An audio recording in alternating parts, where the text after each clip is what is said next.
What's happening, my fellow ghouls and ghoulettes? Welcome to a brand new episode of Cosplay Chris, and today we are going to be doing a spoiler review of Halloween Kills, plus we're going to be touching on the body count and the kills at the end of this video. And I really want to discuss those kills because you know I love me some special gore effects, and this film is chock full of it. So I want to touch on the main kills we've seen throughout the film and then give you my favorite kill out of all of them. But I do have some topics here that I want to discuss that are of the spoiler type. So if you guys have not seen the film, please just go watch my spoiler-free review, check out the film, and come back and watch this video. So I've had a good couple of days to digest this film. I have watched it again since doing my initial spoiler-free review. And I won't say that my rating has changed, but my initial overall thoughts have changed the more I've let this film digest. And I don't have many gripes, but obviously what I want to talk about is very spoilerish. So I think the first part we need to talk about is the flashback scene. So I had so much praise for this flashback scene, and I still do. It's at the beginning of the film, the way they filmed it, lit it, production design, everything was so good. The guy that played Loomis, phenomenal, absolutely phenomenal. And I love that shot of him at the bottom of the stairs with a young Hawkins at the top, and he's like, "Officer Hawkins, what's going on? Has Michael killed again?" Like, you see those quick little glimpses of him, like, dude, that's so good. Apparently there was a bit of deep fakery and CGI enhancing done, but holy shit, that actor killed it. Now, what's interesting is seeing it from this perspective of how Officer Hawkins accidentally shot his partner who was being attacked by Michael. So Michael's choking his partner and Hawkins tries to have a clear shot, accidentally hits his partner in the neck, which leads to his death. Then we see in the film later that Hawkins' superior swaps guns with him to say that his partner accidentally shot himself, and we're going to sweep this under the rug. It is an interesting story arc for Hawkins because from the first film we always see him as the good cop, but he always is a good cop, but to have that dirty little secret was quite intriguing. Now I want to talk about the themes of mob mentality in this film and the whole social commentary going on of the mob mentality. The more I dwell on it, the more I kind of resented it because it was so in your face, if that makes sense. Like, if they had just briefly touched on it, like Haddonfield's gearing up to take down Michael and hunt him down, cool. But it just seems like it was really forced in this film. And Anthony Michael Hall, as good as a job he did portraying Tommy Doyle, are very much in your face, like the themes of mob mentality, and the whole evil dies tonight and the exposition just got a little bit too much. And the more I thought about it, I think it could have just been dialed back a bit. Especially those scenes in the hospital, especially when that escaped mental patient that was on the bus with Michael who escaped and subsequently jumps to his death, which I will touch on later when we talk about the body count. Everyone just goes ballistic. Everyone in Haddonfield's a bit batshit crazy. Not smart. Now, even though I'm going to touch on it later, this is a spoiler point that I want to talk about: the death of Nurse Chambers. I hated it because it wasn't fitting. This is a pivotal character. This is one of the OGs, and to go out just like that saying, "Oh, this is for Dr. Loomis," and her gun's empty, and then Michael just stabs her quickly and she's done. I felt she could have gone down with a bigger fight, much like in H2O. Christ, that was a fitting death. If it had been something like that, where she goes up against him, whether it be she had a gun or something else, just trying to hit him or take him down, even though she wouldn't, just to still put up that fight, instead of just unloading a cheesy line and having an empty gun. It was kind of just like a cheap trick, like blink and she's gone. I expected more of a fitting death this time around. We all knew she was going to die. If you had seen the trailers, you'd see that she was hanging from the swing with one of the silver shamrock masks on. We could identify her clothing because that's what she was wearing from what we saw in the trailers and the behind the scenes shots. So I knew she was going to die, but just not that quick and lazily. One thing I want to touch on, I got really sad when we see Oscar's mum in the hospital and she sees her son's dead body in the morgue. I don't know what it is. I just felt really sorry for Oscar in Halloween 2018. He tried his best. He was a bit of a goofball and a bit of a loser, but I don't know, just the way the actress portrayed how she saw Oscar's body was really well done. It just made me sad because, like, this poor mum's lost her baby boy and she has to see that grisly image of her son. It was pretty fucked up. Now, at the end, we see Karen take off Michael Myers' mask right after she stabs him in the back with a pitchfork and essentially lures him into a trap where part of Haddonfield, the mob, take down Michael Myers. And this is where, the more I thought about it, I thought, these are the stupidest people in Haddonfield. It just didn't seem right the way that whole scene was executed. I love the fact that they just had enough. They're taking him down. Karen stabs him in the back and goes to be with her daughter at the Myers house after that. But then all of a sudden, Michael gets up, takes the knife, slits Brackett's throat. Again, much like Marion, it was just too quick. Like, we've got these legendary characters from this original film that was just so ahead of its time, and to see them just go like that. I get that things can be abrupt. They're trying to be as realistic as possible. Like when Professor X died in Logan. It was quick, it was brief, it was unexpected. But that happens. But I just feel like when you've got these legendary characters, even though they didn't have a massive role, they still have a legacy. To have them go out just like that without going down without a fight, it was just, meh, underwhelming. And it was all stylized when Michael's like slitting throats and like jabbing people in the arms, and when he slices the Achilles, like it was all beautiful special effects, but it was just all very stylized with the backlight and slow-mo. And then of course it comes down to Michael and Tommy. Tommy goes in for a hit with the baseball bat and Michael stabs him right in the gut. Again, he just left himself wide open. This guy is blood hungry, and just to be like, bang, goes down on the ground. Michael then grabs his baseball bat and smashes his brains like he did with Dr. Saitan with his boot. Again, it was just like, we gotta get rid of these characters. We're gonna have a reunion, but we gotta off these characters. I do love that shot though, when Michael stabs Tommy and they have that little brief moment where they just lock eyes.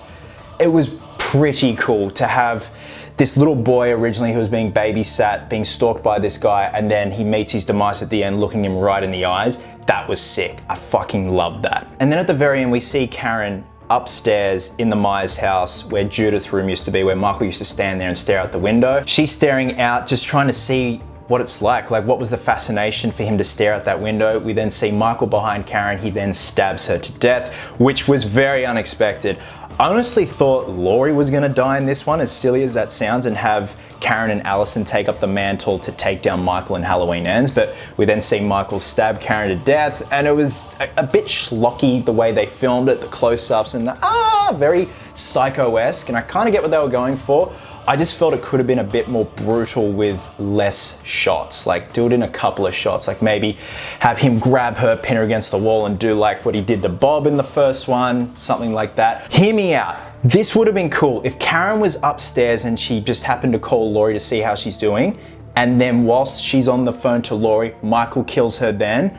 Michael then picks up the phone and breathes into it, and we have Laurie hearing that breathing, and then cut to credits. How cool would have that been as a nice throwback to the original 1978 when Michael picks up the phone and breathes into it? That would have been cool. So those are the spoiler points I wanted to touch on. Again, the more I digest this film, the more I have a few problems with it. It's still a fucking great movie. I had a wonderful time with it. Not as good as Halloween 2018, but it still tried its best. But there was just too much social commentary thrown in your face. It could have been done a bit more subtly. Now, the body count. This is what I want to touch on because the special effects in this film are brilliant. Christopher Nelson and Vincent Van Dyke and their crew of talented people just went all out. They just would have had a fucking ball, and oh my god, so much fake blood would have been used in this production. It's ridiculous. So I've got my list here. If I do miss any, I really do apologize. I'm just kind of going for the pivotal kills in this film. So of course we start off with the firefighters. I felt that the first trailer gave too much away with the firefighter kills because it's exactly how it was portrayed in the trailers. You know, Michael comes out, he's got the halogen bar ready to go. I love that, how he like grips it a bit and he like psychs himself up, and those heavy footsteps when he comes down the stairs right at him, smashes one in the visor, and you see from their POV they go down, there's blood in their visor, smacks another one in the head. We then have the firefighter where he stabs with the halogen bar, lifts him up, and you see blood dripping out of him. One firefighter revs up, is it the canine saw? I think it's called a canine saw. He just reverses it on him and saws his face in half. And I love how over the top it is. You see from the POV of a firefighter who's dead on the ground, and Michael's like shaking with this buzzsaw. So fucking good. Now next up we have, I'm pretty sure the way you pronounce her name is Sandra and Phil. So they're a couple that's having some red wine, playing with their drone, and I think this is one of those kills where it's where Michael needs to find some weapons. Like, it's like he's going through his weapon inventory and has to gain weapons in the game. So he goes to this house. Phil's death is brutal. There's a big fella in there and he's wearing a monster mask. So anyway, Michael comes through, grabs him, and pulls his head down on a shard of broken glass through the door frame. It's fucking brutal, man. Smashes him down on the ground. He then gets a fluorescent light bulb and stabs Sandra straight through the throat. And I love that panning shot where it's Sandra on the ground, like gasping those last little breaths of life, pans around and fills on the table. And Michael's going through the inventory of knives and he's like, but I don't want to waste you. Bang, straight in the back. I love the way James Dew Courtney's little mannerisms show through in that mask and that costume. He kind of looks at the knife, looks at Phil, bang. That was hard to watch, man, especially because you know Sandra's like barely alive. Those last frames of life in her eyes are watching her lover get fucking brutalized. And then finally Michael sees a knife he likes and just takes it. So even though this one's off screen, we have the skull mask trick-or-treater who is pranking Little John and Big John, which I'll get to later. I fucking love those two. And we don't see the death on screen, but we see when Kyle Richards sees Michael in the distance, because apparently he's playing hide and seek with these kids in the park. You see him holding a bloody knife and then holding the bloody silver shamrock mask, and that thing is soaked in blood. My brain went to the worst case scenario where he's just like decapitated this kid's head and taken the mask with him. And then of course we've got Marion, Marcus and Vanessa. So Marcus and Vanessa are the couple that were at the bar with Lonnie, Marion, Tommy and Lindsay, and they're tagged along going after Michael.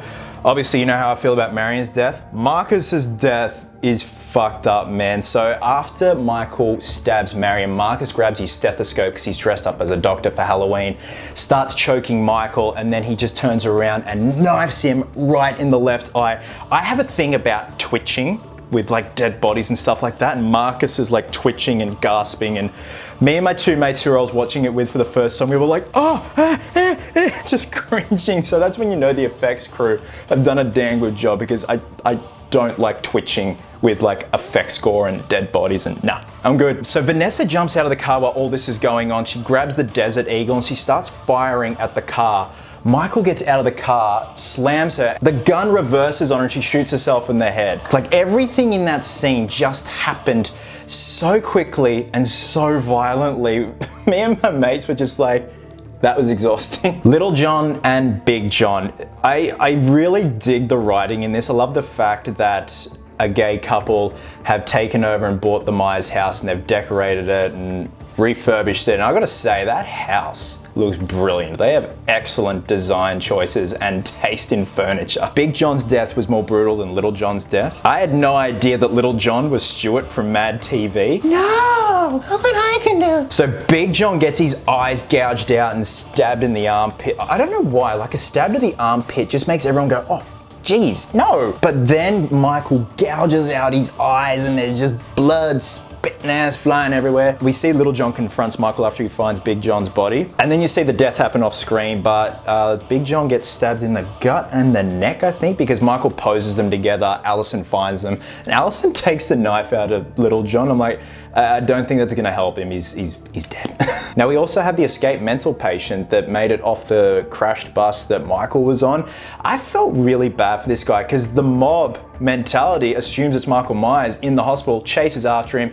He goes up to the top of the building and he just doesn't feel like he has a way out, and he's confused and he's like in sensory overload. So he gets a fire extinguisher and smashes out the window and jumps to his death. And Jesus Christ, that was gory. He's just like sauteing, just brains everywhere. So next up we have Lonnie and Cameron. Again, Lonnie just went way too quick. I get the fact that you want to bring these characters back, but if you're gonna kill them off, make sure their deaths are a lot more memorable. It seems like Lonnie just got stabbed and then Michael puts him up in the attic door thing and he's like hanging out. Cameron finds him. Michael then confronts Cameron. He stabs him multiple times, and that's when Allison comes to his aid, but then it's too late, like Michael's just got a hold of him. Cameron goes to shoot Michael and then Michael just steps on his hand and just shatters probably every bone in that hand.